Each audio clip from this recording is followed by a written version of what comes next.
ধূমপান এবং মদ্যপান স্বাস্থ্যের পক্ষে ক্ষতিকর।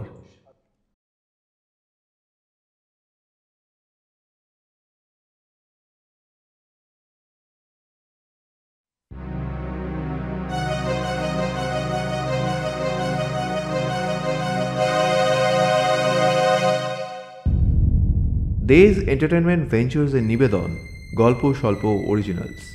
প্রধানত রহস্য, রোমাঞ্চ এবং ভৌতিক গল্পই থাকে আমাদের এই অডিও সেকশনে। আজ আপনাদের জন্য লেখক সুকান্ত দাসের লেখা গোয়েন্দা অখিলেশের কাহিনী রাতচোরা। গল্প পাঠে সম্বুদ্ধ, গল্পের সূত্রধর আমি সম্রাট। শুরু হচ্ছে লেখক সুকান্ত দাসের লেখা গোয়েন্দা অখিলেশের কাহিনী রাতচোরা।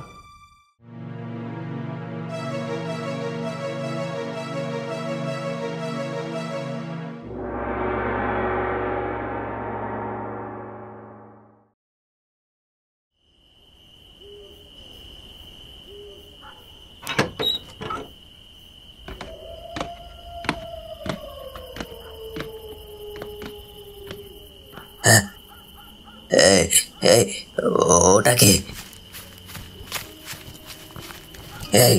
কে কে?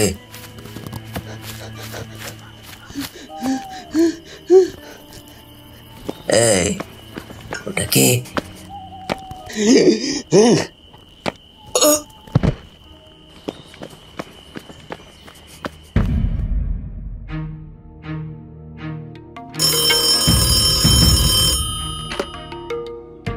বেশ সকালের দিকেই রায়বাবু একবার অখিলেশকে টেলিফোন করেছিলেন।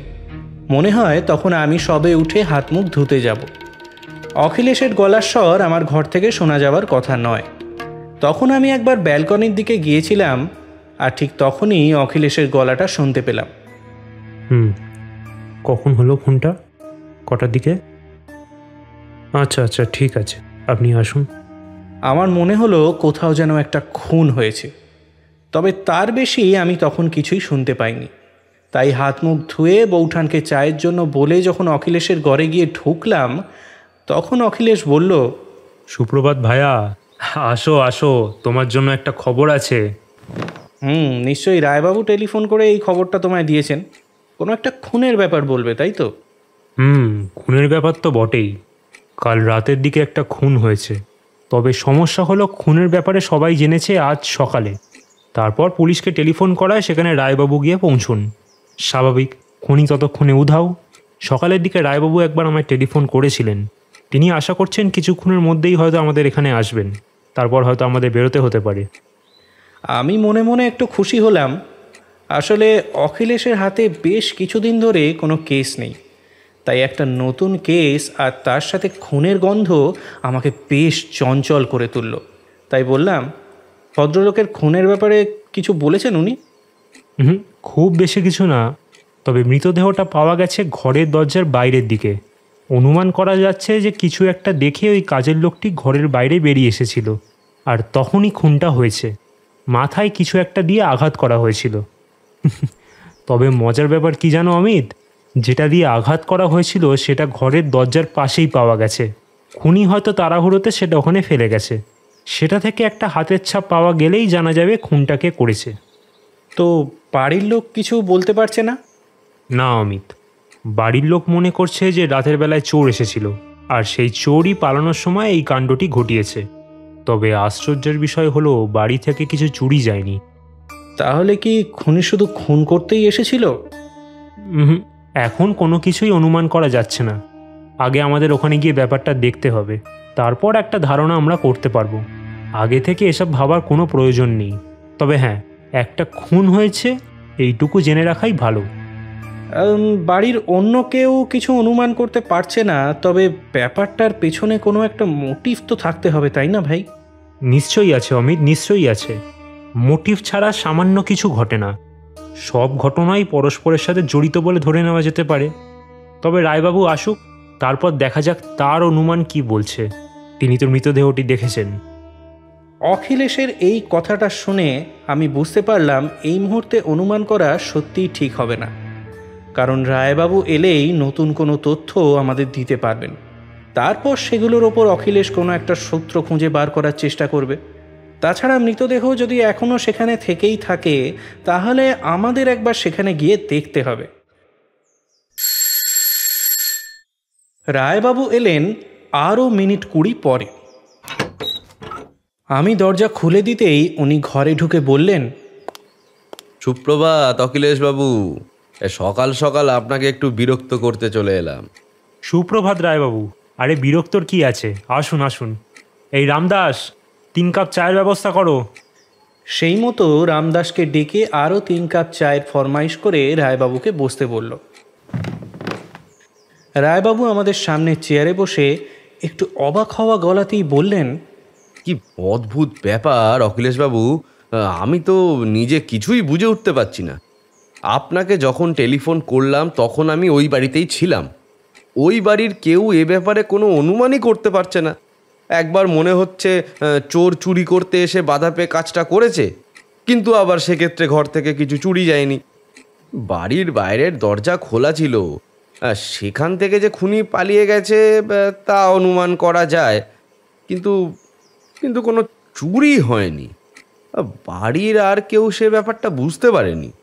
তবে কাজের লোকটি বুঝতে পারার একটা অন্য কারণ রয়েছে। সে থাকে বাড়ির একতলার একটা ঘরে, যে ঘরটা দরজার কাছাকাছি। কিন্তু এগুলো থেকে তো কোনো অনুমানই করা যাচ্ছে না। রায়বাবু, ওভাবে বললে আমি কিছুই বুঝতে পারবো না। গোটা ঘটনাটা আপনি যতটা জানেন সেটা আমার কাছে খুলে বলুন। ততক্ষণে চায়ের কাপ এসে গেছে। চায়ের কাপে চুমুক দিয়ে রায়বাবু বলতে শুরু করলেন,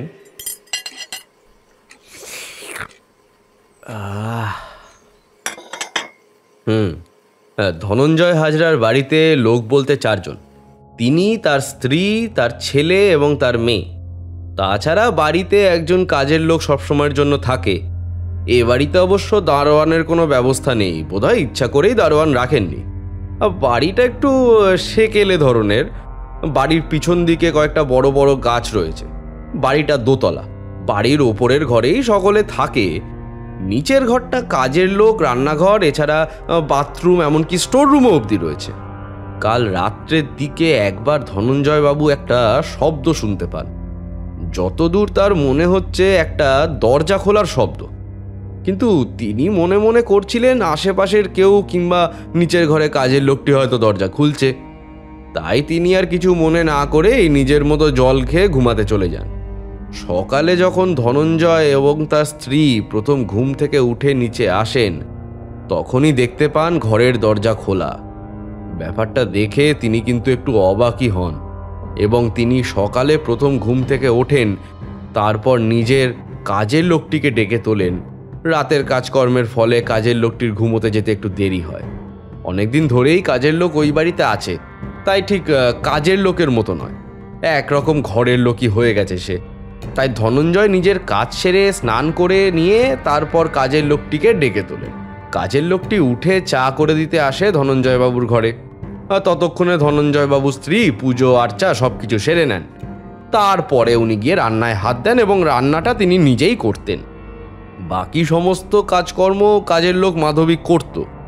দরজা দিয়ে বাইরে বেরোনোর আগেও তিনি দেখতে পান দরজার বাইরে একপাশে পড়ে আছে মাধব। প্রথমে তিনি ভয় পেয়ে গেলেও তারপর একটা চিৎকার করে ছুটে যান সেই দিকে। তার চিৎকার শুনে ততক্ষণ বাড়ির সবাই উঠে পড়েছে, এমনকি আশেপাশের বাড়ির কয়েকজনেরও ঘুম ভেঙে গেছিল বলে তারাও সকলে ছুটে এসে দেখে মাধব মাটির উপরে পড়ে রয়েছে। তার দেহে প্রাণ নেই, তার মাথার একপাশে আঘাতের চিহ্ন, একটু দূরে একটা বড় পাথর পড়ে থাকতে দেখা যায়। আসলে ওই ধনঞ্জয়বাবুর বাড়ির বাইরের উঠোনে ছোট মতন একটা বাগান রয়েছে। সেই বাগানের এখানে ওখানে ছোট বড় সাইজের বিভিন্ন রকম পাথর রাখা রয়েছে। সেখান থেকেই পাথরটা উঠে এসেছে বলে অনুমান করা হচ্ছে। সকলে জড়ো হওয়ার পরেই মাধবকে পরীক্ষা করে বোঝা যায় তার মৃত্যু ঘটেছে। ঠিক এই সময় অখিলেশ রায়বাবুকে থামিয়ে দিয়ে বলল, তার মানে মৃতদেহ অনেকেই ছুঁয়েছিল, তাই তো? মৃতদেহ শরীর থেকে তাহলে আর কোনো চিহ্নই পাওয়া যাবে না। আর এই পাথরটাও কি অন্য কেউ ছুঁয়েছিল? মৃতদেহ সবাই নাড়াচাড়া করলেও পাথরটাতে কিন্তু কেউ হাত দেয়নি। ওই পাথরটা দিয়ে খুন করা হয়েছে আর সেটাতে খুনির হাতের ছাপ থাকতে পারে, এই ব্যাপারটা সবাই আন্দাজ করে। আর সবার মনে হয়েছিল বাড়িতে চোর ঢুকেছিল, চোর ঢুকে তারপর বেরোনোর সময় বাধা পেয়ে মাধবকে খুন করে। মাধবের ঘরটা নিচের তলায়, সে হয়তো কোনো শব্দ শুনেই বাইরে বেরিয়ে এসেছিল, আর তখনই তাহলে মৃতদেহ ঠান্ডা হয়ে যাওয়ার কথা। তবে সমস্যা হলো বাড়িতে কিছুই যদি চুরি না যায়, তাহলে খুনি বাড়িতে এসেছিল কী কারণে? যতদূর মনে হয় সেই কাজের লোকটি যখন রান্না বাদে বাড়ির সমস্ত কাজকর্ম করত, তার মানে বাজার, দোকানপাট, এমনকি বাইরের সব কাজগুলোই সে তো নিজেই করত। হ্যাঁ দত্তবাবু। তাহলে চোরকে এত কষ্ট করে বাড়ি পর্যন্ত এসে খুনটা করতে হলো কেন? আর এক্ষেত্রে এটা অনুমান করা যায় না যে খুনি এসে ঘরের দরজায় নক করেছিল, তারপর মাধব দরজা খুলতে তার মাথায় খুনি আঘাত করে। সেক্ষেত্রে মৃতদেহ পড়ে থাকবে একদম দরজার কাছে।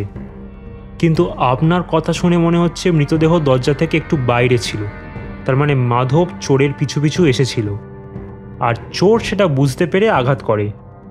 কিন্তু চোর বা খুনি বাড়িতে এসেছিল তাহলে কি উদ্দেশ্য নিয়ে? শুধুমাত্র মাধবকে খুন করতে? এ ব্যাপারে আমরা ওই বাড়ির লোকেদের কাছ থেকে, এমনকি আশেপাশের লোকেদের কাছ থেকেও কিছু জানতে পারিনি। তারা সবাই বলছে মাধবের তো কোনো শত্রু থাকতেই পারে না। এই বাড়িতে প্রায় সে 10 বছরের উপর কাজ করছে। তার বাড়ি বর্ধমানের একটা গ্রামে। এ শহরে সে বেশ কিছুদিন অন্যান্য কাজকর্ম করার পরে তার সাথে ধনঞ্জয় হাজরার দেখা হয়। তখন থেকে ধনঞ্জয় তাকে বাড়িতে এনে রাখেন। তারপর থেকে সে এখানেই আছে। গ্রামে মাধবের বৃদ্ধ মা ছিল। প্রায় বছর 7 আগে তার মা মারা যাওয়ার সময় একবার সে গ্রামে গিয়েছিল। তখন গ্রামের জমি জমা সম্পত্তি যা ছিল সব বিক্রি করে দিয়ে এখানে পাকাপাকিভাবে চলে এসেছে। চাইলে সে অন্য কোথাও একটা ভাড়া ঘর কিংবা একটা বাড়ি মোটামুটিভাবে তৈরি করে নিতে পারত, কিন্তু সেটা সে করেনি। আসলে ওই পরিবারের সাথে তার একটা বেশ ভালো সম্পর্ক তৈরি হয়ে গিয়েছিল কিনা। আগেই বলেছি, অখিলেশবাবু ওই বাড়ির লোকেরা মাধবকে শুধুমাত্র কাজের লোক বলে ভাবতো না, কিন্তু নিজের বাড়ির মতোই হয়ে গিয়েছিল। এমনকি ধনঞ্জয়বাবু নিজেও তাকে নাম ধরে ডাকলেও বাকি তার ছেলে মেয়ে তাকে কিন্তু কাকা বলতো। এ ব্যাপারটা আশেপাশের লোকেদের কাছ থেকেই জানা গিয়েছে, আর তারাও বলছে মাধব পরিবারেরই একজন, তাকে তো আর কেউ কাজের লোক বলে মনে করে না। অর্থাৎ মাধবের সঙ্গে ওই বাড়ির লোকেদের এমনই সম্পর্ক যে তার মৃত্যুতে সবাই শোকাহত। এটা তাহলে আমরা আন্দাজ করে নিতে পারি। আচ্ছা, বাকিদের সবাইকে কি ভালোভাবে জেরা করা হয়েছে? আর ধনঞ্জয়বাবু ওই দরজা খোলার শব্দ ছাড়া কি আর অন্য কিছু আন্দাজ করতে পেরেছিলেন বা শুনতে পেরেছেন? না, ধনঞ্জয়বাবুর স্ত্রী বেশ ভেঙে পড়েছেন। তার থেকে তেমন কিছু আর জানা যায়নি। তার মেয়ে এবং ছেলে দুজনেই বলছে তারা রাতের ব্যাপারে তেমন কিছু জানে না। সবটাই তারা সকালে মায়ের চিৎকার শুনে উঠে দেখেছে। অখিলেশ বেশ কিছুক্ষণ চুপ করে চেয়ারে হেলান দিয়ে বসে রইল। তারপর হঠাৎ করে বলল, আচ্ছা রায়বাবু, চুরি করার উদ্দেশ্য ছাড়া আর ঠিক কি কি কারণে ওই বাড়িতে কেউ যেতে পারে অত রাতে? রায়বাবু চুপ করে বসে একটা ভাবার চেষ্টা করলেন, কিন্তু তেমন কিছুই বলতে পারলেন না। তাই দেখে আমি বললাম, দেখুন, আমার মনে হয় এমন কিছু একটা চুরি গেছে যেটা বাড়ির কেউ ধরতে পারছে না। এমনটা তো হতেই পারে, তাই না? মানে ধরুন, মাঝে মাঝে আমরা কোথাও কোনো কিছু রেখে ভুলে যাই, এখন অনেক পরে হয়তো সেটা আমাদের মনে পড়লো। আর তাছাড়া আরও একটা ব্যাপার হতে পারে অখিলেশ, জানো, ওই মাধব নামের লোকটি তো তার বাড়ির জমি জমা সব বিক্রি করে টাকা এনেছিল। এখন সেই টাকাটা যদি তার নিজের কাছেই থাকে আর সেইটাই যদি চুরি হয়, কেসটায় কোথায় যেন একটা অসঙ্গতি রয়ে যাচ্ছে অমিত। যে অসঙ্গতিটা রয়ে যাচ্ছে সেটা ঠিক ধরা যাচ্ছে না। এছাড়া আশা করছি মৃতদেহ এখনও সেখানেই আছে। কি রায়বাবু, আমার কাজের সুবিধার জন্য আপনি আশা করি এইটুকুনি করেছেন? হ্যাঁ দত্তবাবু, মৃতদেহ সেখানেই আছে। আমি পুলিশের পাহারা দিয়ে রেখেছি। আপনি একবার চলুন, গিয়ে মৃতদেহটা দেখলে তারপরে না হয় আমি পোস্টমর্টমে পাঠিয়ে দেবো।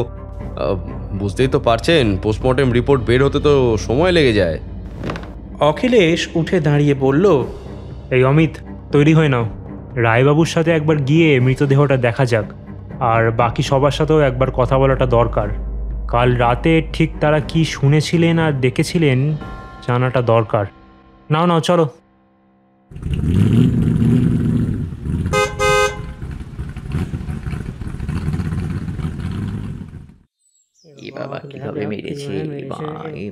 রায়বাবুর সঙ্গে আমরা যখন ধনঞ্জয় হাজরার বাড়িতে এসে পৌঁছলাম তখন বাড়ির বাইরেও বেশ কিছু লোক জমা হয়েছে। নিজেদের মধ্যে তারা কথা বলাবলি করছে। আসলে এমন একটা চাঞ্চল্যকর খবর যে ইতিমধ্যে ছড়িয়ে পড়েছে তা বুঝতে অসুবিধে হয় না। আমরা সেই ভিড় ঠেলে ভেতরে ঢুকতেই বাড়ির বর্ণনাটা মোটামুটি বুঝতে পারলাম। রাস্তা দিয়ে একটা ছোট গেট বাড়ির ভেতরে ঢুকেছে। পাশের বাড়ির দেওয়াল এবং ধনঞ্জয়বাবুর বাড়ির দেওয়ালের মাঝে প্রায় 5 ফুট মতো একটা জায়গা রয়েছে। সেখান থেকে সোজা এগিয়ে গেলে সামনে একটা ছোট্ট বাগান। আসলে ধনঞ্জয়বাবুর বাড়ির আসল মুখ রয়েছে সামনের রাস্তার ডান দিকে, বাগানটা রয়েছে তার বাড়ির ঠিক বাঁ পাশে। আমরা ঢুকে এগিয়ে যেতেই একটা ব্যাপার এবার বুঝতে পারলাম, আসলে ধনঞ্জয়বাবুর বাড়ির সামনের বারান্দায় উঠতে গেলে কয়েক পা সিঁড়ি দিয়েই উঠতে হবে। তবে মৃতদেহটা যেখানে পড়ে আছে সেটা কিন্তু অন্য দিক, মানে বারান্দাটা মাটি থেকে প্রায় কয়েক হাত উঁচুতে, আর সেই কয়েক হাত দূরে উঁচু থেকে নিচের দিকে নেমে বাগানের দিকে মৃতদেহটা পড়ে রয়েছে। মৃতদেহর আশপাশে 2 জন কনস্টেবল দাঁড়িয়েছিল। রায়বাবুকে আসতে দেখে তারা সেলাম করলো। রায়বাবু আমাদের নিয়ে এগিয়ে যেতেই এক ভদ্রলোক সামনে এগিয়ে এলেন। অখিলেশ তাকে নমস্কার করে বলল, নমস্কার ধনঞ্জয়বাবু, আমি অখিলেশ দত্ত, আর ইনি আমার বন্ধু অমিত মুখোপাধ্যায়। এই মুহূর্তে পুলিশের হয়ে আমি তদন্তটা করব। ও আচ্ছা, আপনি সেই অখিলেশবাবু, নমস্কার। আপনি আমায় চেনেন দেখছি, এটা জেনে আমার বেশ ভালো লাগলো। হ্যাঁ অখিলেশবাবু, আগে একটা কেসে কাজ করার সময় আমার সাথে আপনার সামান্য পরিচয় হয়েছিল। আপনার হয়তো মনে নেই, তবে আমার মনে আছে। আচ্ছা, আপনার বাড়ি থেকে যে কিছু চুরি যায়নি এ ব্যাপারে আপনি নিশ্চিত? অখিলেশবাবু, ব্যাপারটা আমি কিছুই বুঝতে পারছি না। হঠাৎ মাধবকে কেউ খুন করতে যাবে কেন? আর চুরি কিছু হয়েছে বলে তো আপাতত মনে হচ্ছে না। তবে কোথায় কি রাখা থাকে সে ব্যাপারে তো আর সবসময় মনে থাকে না। তবে আলমারিতে টাকা পয়সা বা গয়নাগাটি সব ঠিকঠাকই আছে, সেগুলিতে কিছুই হয়নি। আলমারি আগের মতোই বন্ধ রয়েছে। মাধব আপনার বাড়িতে প্রায় 10 বছর কাজ করেছে, তার কোনো শত্রু আছে বলে আপনি বলতে পারবেন? দেখুন, যে মানুষটা কারোর সাথে মেলামেশা করবে কিংবা কোথাও যাবে তার তো শত্রু হবার সম্ভাবনা রয়েছে। মাধব এই বাড়িতেই থাকতো, মাঝে মাঝে বাজারে দোকানে কিংবা অন্যান্য টুকিটাকি কাজকর্ম করত। সেভাবে তার কোনো শত্রু তৈরি হতে পারে না। আর তার গ্রামের লোকেদের সাথেও তার সম্পর্ক তেমন নেই। প্রায় 7 বছর আগে তার মা মারা যায়, তখন সে জমি জমা সব বিক্রি করে দিয়ে আমার কাছে চলে এসেছিল। আমি নিজে তাকে একবার বলেছিলাম তার কাছে যা টাকা পয়সা রয়েছে তার সাথে আমি না হয় কিছু তাকে দিলাম, সে টাকা দিয়ে সে অন্য কোথাও জায়গা কিনে বাড়িঘর তৈরি করে নিক। কিন্তু মাধব আমাদের খুবই ভালোবাসতো। আমার ছেলে মেয়েকে সে হয়তো আমার চেয়েও বেশি ভালোবাসতো। সব সময় তাদের এটা ওটা সবই দেখতো। ছোট থেকেই তো দেখে আসছি। বেশ, আচ্ছা চলুন আগে মৃতদেহটা দেখি। আমরা আরেকটু এগিয়ে গিয়ে মৃতদেহটার সামনে ঝুঁকে পড়লাম। মৃতদেহটা উল্টোনো রয়েছে বোধহয়, কিংবা নাড়াচাড়া করার ফলে এমন হয়ে গেছে যে মাথার পিছনের একটা জায়গায় রক্ত জমে রয়েছে। সেখান থেকে রক্ত বেরিয়ে এসে মাটি ভিজিয়ে দিয়েছে। পাথরটা একটু দূরেই রাখা রয়েছে, সেটা দেখে অখিলেশ বলল, পাথরটায় কেউ হাত দেয়নি তো? ওটা কিন্তু একটা এভিডেন্স। না অখিলেশবাবু, ওটায় কেউ হাত দেয়নি। আমি জানি ওটাই খুনের আসল প্রমাণ। ওটায় কাউকে হাত দিতে দিইনি। ওটা তো আরও আগে তুলে নেওয়া উচিত ছিল রায়বাবু। এক্ষুনি তুলে নিচ্ছি দত্তবাবু। আসলে আপনি তো বলেন খুনের জায়গায় যেন কোনো রকম নাড়াচাড়া না করতে, তাতে আপনার তো তদন্ত করতে সুবিধা হয়। এই রামদিন, এই পাথরটা একটা প্লাস্টিকের মধ্যে ভালোভাবে তুলে নাও। হ্যাঁ, সাবধানে যেন হাত না লাগে, দেখে নিও। পাথরটা বেশ বড়। এমন একটা পাথর এক হাতে তুলে নিয়ে মাথায় আঘাত করে মাথা থেকে রক্ত বার করে ফেলা খুব একটা সহজ কাজ নয়। এমনও হতে পারে যে মাধব হয়তো কোনোভাবে মাটিতে পড়ে ওই পাথরের ওপরে মাথায় আঘাত পেয়েছিল। অনেকগুলো সম্ভাবনা আমার মাথায় ইতিমধ্যেই উঁকি দিতে লাগলো, কিন্তু তখন আমি কিছুই বললাম না। অখিলেশ এগিয়ে গিয়ে ভালো করে মৃতদেহটা পরীক্ষা করলো। তখনই আমিও মাধবকে দেখতে পেলাম। মুখে সাদা রঙের দাড়ি, মাথায় প্রায় অধিকাংশ চুলই সাদা হয়ে এসেছে। ভদ্রলোকের বয়স যে একটু হয়েছে তা বোঝা যায়। নিচে একটা হাফ প্যান্ট পরেছিল, বোধহয় রাতের ঘুমানোর পোশাক হিসেবে সেটা সে পরেছিল। অখিলেশ মাথার ক্ষতস্থানটা ভালো করে পরীক্ষা করলো এবং বারবার বারান্দার দিকে তাকিয়ে কি যেন একটা দেখতে লাগলো। এমন সময় অখিলেশ উঠে দাঁড়িয়ে রায়বাবুর উদ্দেশ্যে বলল, আচ্ছা রায়বাবু, আমি এই বাড়ির সবাইকে আলাদা করে জেরা করতে চাই, আর তার ব্যবস্থাটা আপনি আমায় করে দিন, আর সেটা এক্ষুনি দরকার। বেশি দেরি হলে সমস্যা হতে পারে। তবে আপনি মৃতদেহটা পোস্টমর্টমে পাঠানোর ব্যবস্থা করুন। আমি আর অমিত ওই মাধবের ঘরে যাচ্ছি। আপনি একটু পরে প্রথমে ধনঞ্জয়বাবুকে পাঠিয়ে দিন, তারপর সবাইকে আস্তে আস্তে পাঠিয়ে দেবেন। তবে খেয়াল রাখবেন, একজনের বেশি যেন একসাথে ঘরে না ঢোকে। বাড়ির ভেতরে বেশ কিছু লোকজন জড়ো হয়েছিল। বোধহয় আশপাশের লোক একটু কৌতূহলী হয়ে অখিলেশের কাজকর্ম দেখতে এসেছিল এতক্ষণ। একটা খুনের গন্ধে তারা এসে পৌঁছেছিল। এখন সেখানে অখিলেশ পৌঁছেছে তদন্ত করার জন্য। ব্যাপারটা তাদের কাছে একটা রোমাঞ্চকর, তার বলার অপেক্ষা রাখে না। আমি আর অখিলেশ রায়বাবুকে এমন পরামর্শ দিয়ে তারপর ঘরে ঢুকলাম। সিঁড়ি দিয়ে বারান্দায় উঠে তারপর বড় দরজা দিয়ে বাড়ির ভেতরে ঢুকে একতলায় ডান দিকে মাধবের ঘর। চারদিকে তাকিয়ে কি যেন একটা দেখে নিল অখিলেশ। তারপর মাধবের ঘরের দরজা ঠেলে ভেতরে ঢুকে সে বলল, বুঝলে অমিত, ভালো মানুষদের বেশি দিন বেঁচে থাকা দায় হয়ে পড়ে।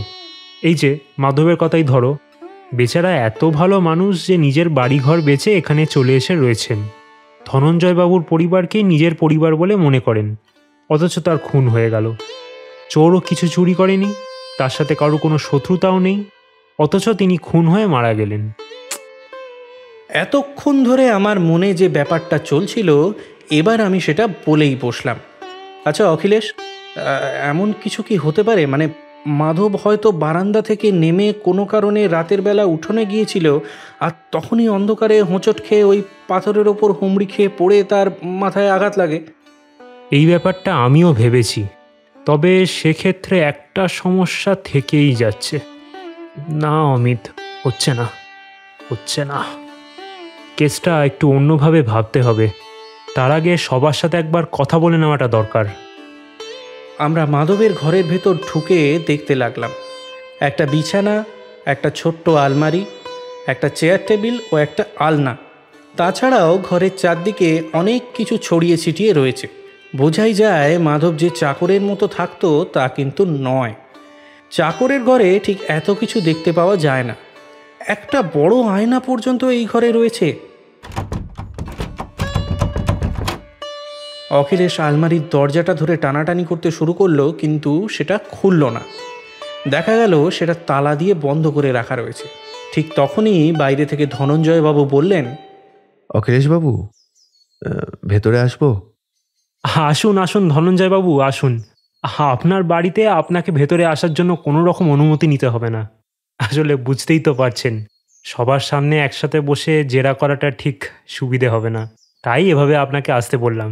দয়া করে কিছু মনে করবেন না। ধনঞ্জয়বাবুর মুখটা একটু থমথমে, তবুও তিনি মুখের ভাব সামান্য পরিবর্তন করার চেষ্টা করে বললেন, না অখিলেশবাবু, আপনি যখন এই ব্যাপারটা হাতে নিয়েছেন, তাহলে কিছু না কিছু একটা করতে পারবেন, তা আমি জানি। আপনার ওপর আমার পুরো ভরসা রয়েছে। আচ্ছা তো বলুন, রাতে আপনি কোনো রকম শব্দ শুনতে পেয়েছিলেন? আসলে আমার ঘুম আসতে বেশ খানিকটা দেরি হয় অখিলেশবাবু। রাতের দিকে একবার মনে হলো দরজা খোলার একটা শব্দ শুনতে পেয়েছিলাম, তবে নিচের ঘরে মাধব দরজা খুলতে পারে, তাই আর তেমন কিছু একটা ভাবিনি। তবে সকালে উঠে ব্যাপারটা দেখে আমার মনে হয়েছে আসলে বাইরের ঘরের দরজাটাই খোলার শব্দ আমি পেয়েছিলাম। দোতলায় আপনার ঘর যেখানে, সেখান থেকে কিন্তু বাইরের ঘরে দরজা খোলার শব্দ শুনতে পাওয়ার কথা নয়। আর মাধব যদি চোর কিংবা খুনিকে চেনে, সে তাহলে তেমন শব্দ করে দরজা খুলবে না, সে আস্তে আস্তে দরজা খুলবে। কিন্তু অখিলেশবাবু, আমি যে একটা দরজা খোলা কিংবা দরজা বন্ধ করার শব্দ শুনেছিলাম, সে ব্যাপারে আমি নিশ্চিত। তখন ব্যাপারটা তেমন গুরুত্ব দিইনি, কিন্তু এখন সেটা বারবার মনে পড়ছে। অখিলেশ চুপ করে কিছু একটা যেন ভাবল, তারপর বলল, আপনার কি কাউকে সন্দেহ হয়? ধনঞ্জয়বাবু মাথা নাড়ালেন, তারপর বললেন, যে লোকটা প্রায় 10 বছর ধরে আমার বাড়িতে আছে অথচ কোনো প্রয়োজন ছাড়া বাড়ির বাইরে যায় না, তার কেমন করে শত্রুতা হতে পারে যে বাড়ি পর্যন্ত এসে তাকে খুন করে যাবে? মাধবের কাছে বেশ কিছু টাকা কড়ি আছে শুনলাম, সেই টাকাটা কোথায় আছে আপনি বলতে পারবেন? তার সমস্ত টাকা আমার কাছেই থাকতো। আমার ব্যাংকে একটা বই রয়েছে, তাতেই আমি ওর সমস্ত টাকা জমা করে রেখেছিলাম। প্রায় 20,000-এরও বেশি হবে। সমস্ত কিছু আমার কাছে খাতায় লেখা রয়েছে, আপনি চাইলে আমি দেখাতে পারি। 20,000 টাকা মানে তো অনেকগুলো টাকা ধনঞ্জয়বাবু। আচ্ছা, মাধব হঠাৎ করে আপনার কাছে এতগুলো টাকা রাখতে গেল কেন? আসলে মাধব নিরক্ষর মানুষ, টাকা পয়সার ব্যাপারে সে কিছুই জানে না। এত টাকা নিজের কাছে রাখতেও সে সাহস পাচ্ছিল না, তাই আমি আমার কাছেই ব্যাংকে রেখে দিয়েছিলাম।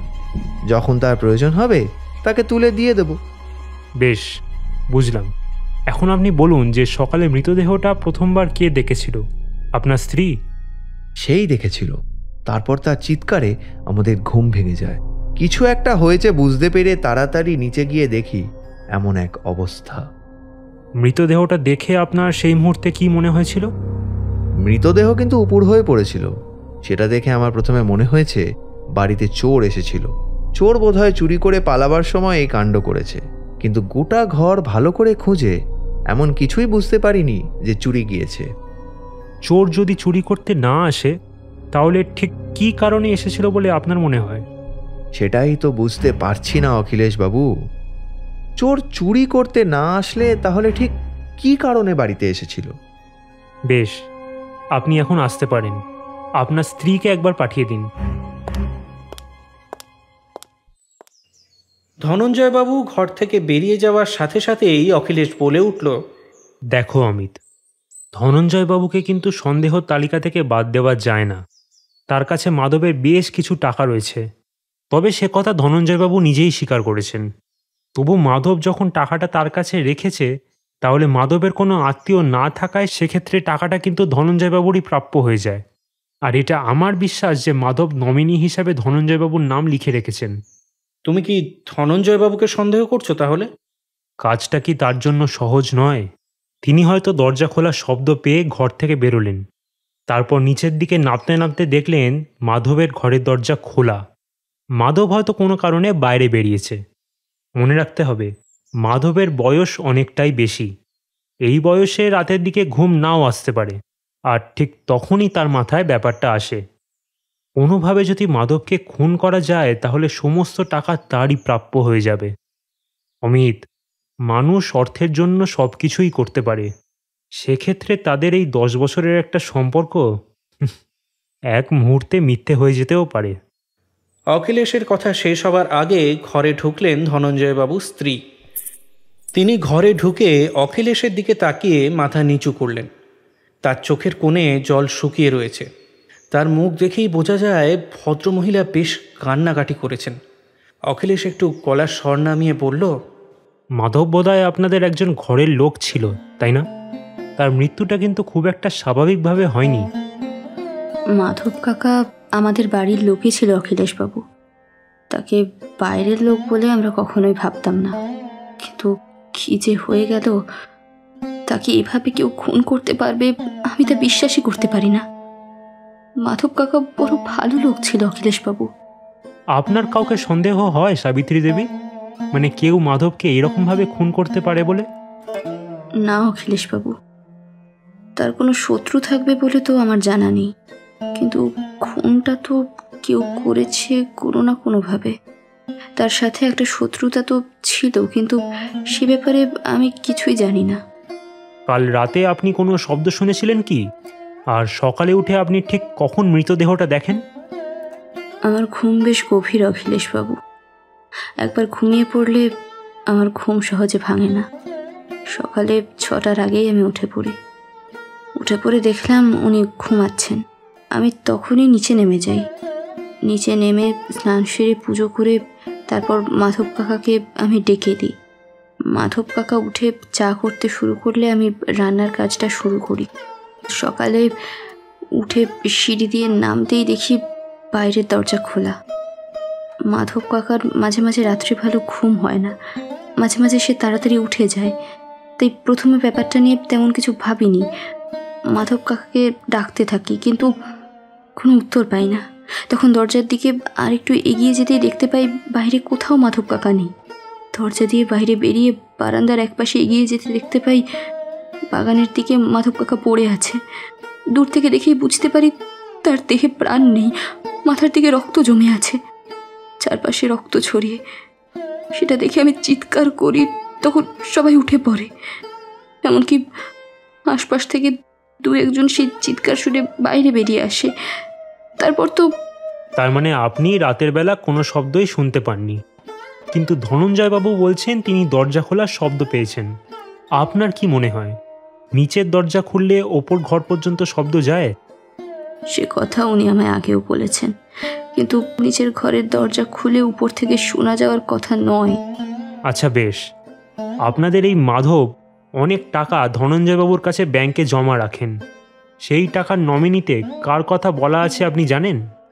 যতদূর শুনেছে মাধব কাকার কোথাও কেউ নেই।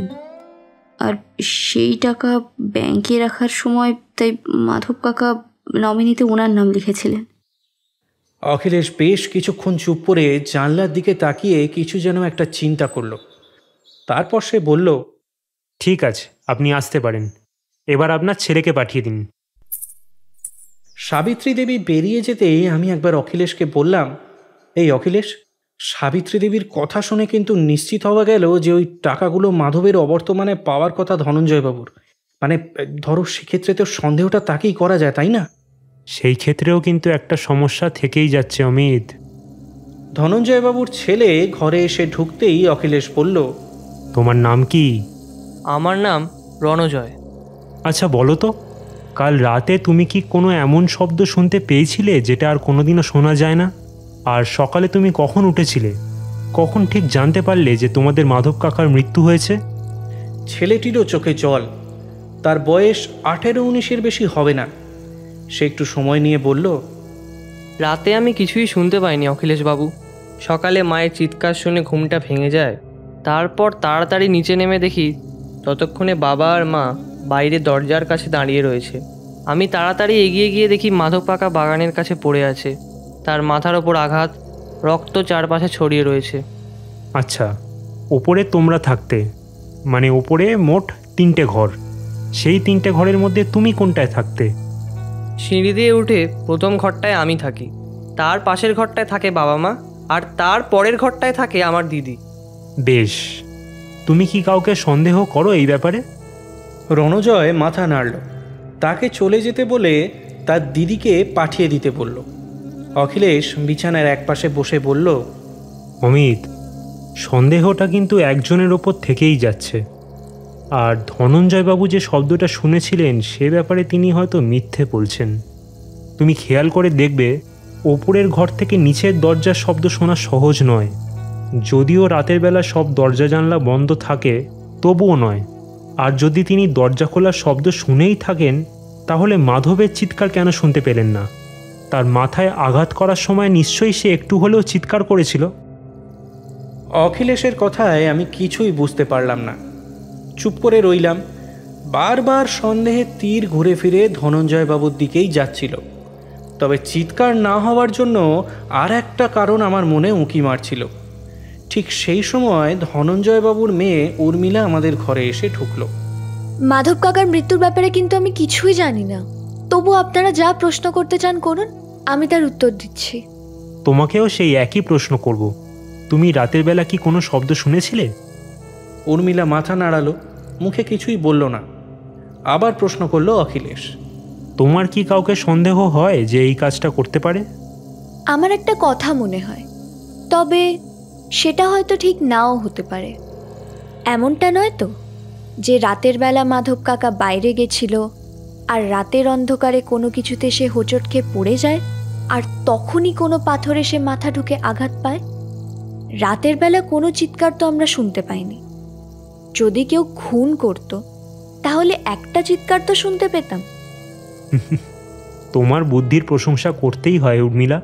এই ব্যাপারটা আমার মাথাতেও রয়েছে যে কেউ কোনো চিৎকার শুনতে পায়নি। সকালে তোমার মায়ের চিৎকার শুনে তোমরা ওখানে গিয়েছিলে, ঠিক কি দেখেছিলে সেই সময়? সকালে মায়ের চিৎকার শুনেই ঘুমটা ভেঙে যায়। তারপর নিচে গিয়ে দেখি বাবা আর ভাই সেখানেই রয়েছে। এমনকি পাশের বাড়ি থেকেও দু একজন ততক্ষণে আসতে শুরু করেছে। ব্যাপারটা দেখে আমি চমকে যাই, একটু ভয়ও পাই। তারপর যা করার বাবাই করে, কিন্তু এমনটা কে করবে আমি বুঝতে পারছি না। বেশ, আমার আর কোনো প্রশ্ন করার নেই, তুমি এবার আসতে পারো। ও হ্যাঁ, বাইরে বেরিয়ে একবার ওই ইন্সপেক্টর বাবুকে পাঠিয়ে দিও তো। উর্মিলা বেরিয়ে যাওয়ার পরে রায়বাবু এসে ঘরে ঢুকে প্রশ্ন করলেন, কিছু জানতে পারলেন না অখিলেশবাবু? আমার মনে হচ্ছে আমরা এই মুহূর্তে এই কেসে 3 জনকে সন্দেহ করতে পারি। তবে সেই সন্দেহর তালিকা থেকে আপাতত সাবিত্রী দেবীকে সরিয়ে রাখা যায়, কারণ মৃতদেহ তিনিই প্রথম দেখেছিলেন। যদি খুনটা তিনি করে থাকেন তাহলে মৃতদেহ তিনি নিজে কখনোই দেখতেন না। যদিও ব্যাপারটা সাজানো হলেও হতে পারে, তবুও কেন জানি না মনে হচ্ছে যে তাকে সন্দেহর তালিকা থেকে দূরে সরিয়ে রাখা যায়। তার মানে কি আপনি ধনঞ্জয়বাবুর ছেলে মেয়ে এবং ধনঞ্জয়বাবুকে সন্দেহ করছেন? অমন একটা পাথর দিয়ে মাথায় আঘাত করার মতো একটা কাজ ধনঞ্জয়বাবুর ছেলে রণজয় করতে পারে না। তবে ধনঞ্জয়বাবুকে সন্দেহ করা যায়। তার মেয়ে ওই কাজটা করেছে বলে আমার মনে হয় না, তবুও মেয়েকে আমি সন্দেহর তালিকায় রাখব। আরও একজন আছে যাকে সন্দেহ করা যায়, কিন্তু তিনি এই বাড়ির কেউ নয়। সে বাইরে থেকে কাজ করছে, এবং বাইরে থেকে কাজ করলে ভেতরের কারুর সাহায্যর প্রয়োজন। রায়বাবু, কেসটা নিয়ে একটু ভাবা দরকার। একটা কথা বলুন তো, ধনঞ্জয়বাবু আপনাকে টেলিফোন করে সমস্তটা জানানোর পর আপনি এখানে এসে পৌঁছন। তার মধ্যে বাড়িতে যারা ঢুকেছিল তারা কি এখান থেকে কিছু তুলে নিয়েছে বলে আপনার মনে হয়? রায়বাবু বেশ অনেকক্ষণ ধরে ভাবলেন, তারপর বললেন, হ্যাঁ, সেটা যদি হয়েও থাকে তা দেখার সুযোগ নেই, কারণ আমি যখন এসেছি তখন বেশ কয়েকজন লোক আশেপাশে ভিড় করেছিল, বুঝলেন তো দত্তবাবু। অখিলেশ বেশ কিছুক্ষণ চুপ করে রইল। তারপর ঘর থেকে বেরিয়ে এসে মৃতদেহর কাছে গিয়ে পৌঁছল। মৃতদেহ তুলে নিয়ে যাওয়ার ব্যবস্থা তখনও চলছে। আমি আর অখিলেশ বাগানটা ঘুরে দেখতে লাগলাম। বাগানের মধ্যে প্রচুর গাছপালা, আর চারদিকে ছোট বড় পাথর সাজিয়ে রাখা রয়েছে। বাগানটা যে যত্ন হয় তা বোঝাই যায়। পরে জানা গিয়েছিল যে বাগানটার যত্ন আসলে মাধব নিজেই করত। বাড়ির পেছন দিকে বেশ কয়েকটা বড় বড় গাছ রয়েছে। বাড়ির চৌহদ্দির মধ্যেই পেছন দিকে আমরা ঘুরে বেড়াচ্ছি। পেছন থেকে দোতলার জানলাগুলো স্পষ্ট দেখা যায়। অখিলেশ সেই দিকে তাকিয়ে কিছু একটা ভাবতে ভাবতেই পেছনের দিকের মাটিতে ঝুঁকে কিছু একটা খুঁজতে শুরু করলো, কিন্তু আমি তো কিছুই দেখতে পেলাম না। এমন সময় হঠাৎ করে দেখলাম অখিলেশ মাটিতে ঝুঁকে কিছু যেন একটা কুড়িয়ে পেয়েছে। একবার তার দিকে তাকিয়ে দেখলাম সাদা রঙের কোনো একটা কাগজের কিছু সে তুলে নিয়েছে। একটা বড় কাগজকে কয়েকটা ভাগে ছিঁড়ে ফেলা হলে ঠিক যেমন হয়, এটা সেরকম। অখিলেশ সেটা তুলে নিতেই আমি প্রশ্ন করলাম, এই ওগুলো কি অখিলেশ? অখিলেশ সামান্য হেসে বলল, কিছুই না, ওই সামান্য কয়েকটা কাগজের টুকরো, ওইগুলোই তুলে নিলাম, যদি কাজে লেগে যায়। কাগজগুলো টুকরো দেখে কিন্তু মনে হচ্ছে সেগুলো বেশ পুরনো। বাড়ির পেছন দিকে ঘুরতে ঘুরতে হঠাৎ করেই অখিলেশ বলল, গাছগুলো দেখেছ অমিত? ওই গাছের ওপরে উঠে যে কেউ বাড়ির ছাদে গিয়ে পড়তে পারে, তাই না? আমি তার কথায় সমর্থন জানালাম, কিন্তু হঠাৎ করে অখিলেশ এই কথাটা কেন বলল সেটাই বুঝতে পারলাম না। তারপর আশপাশের কয়েকজন লোকের সাথে টুকিটাকি কথাবার্তা বলে আমরা বাড়ি ফিরে এলাম। সেদিন আর তেমন কিছুই হলো না। পরের দিন দেখলাম সকাল সকাল অখিলেশ বেরিয়ে গেল। সন্ধ্যের দিকে ও ফেরার পর আমরা চায়ের কাপ হাতে নিয়ে বসে রইলাম অখিলেশের ঘরে। এমন সময় বৌঠান এসে বলল, আচ্ছা, তোমরা কাল থেকে ঠিক কী নিয়ে ব্যস্ত বলো তো? নতুন কোনো কেসের ব্যাপার নাকি? হ্যাঁ বৌঠান, আসলে একটা বাড়ির কাজের লোক অদ্ভুতভাবে মারা গেছে, কিন্তু তার মৃত্যুর পেছনে কোনো মোটিভ আমরা এখনও খুঁজে বার করতে পারছি না।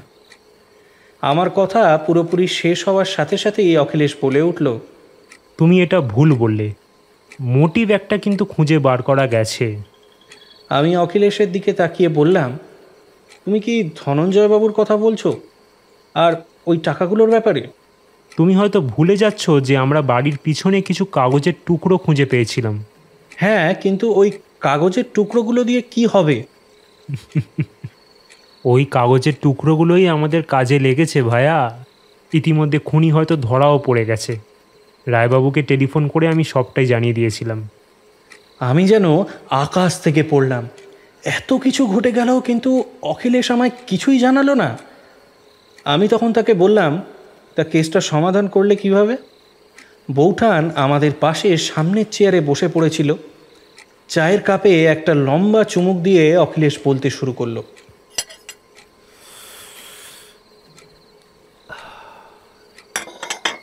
সেই কাগজের টুকরোগুলো আসলে একটা চিঠির টুকরো ছিল। কাগজটা দেখলেই তুমি বুঝতে পারতে সেটা বেশ কিছুদিন আগেকার। অর্থাৎ কেউ একটা চিঠিকে ছিঁড়ে জানলা দিয়ে নিচে ফেলে দিয়েছিল। আর সেই জানলাটা দেখে লক্ষ্য করলেই তুমি বুঝতে পারতে জানলাটা আসলে কার ছিল। আমি যখন এই ব্যাপারটা বুঝতে পারি তখন কেসটা অন্যদিকে মন নেয়।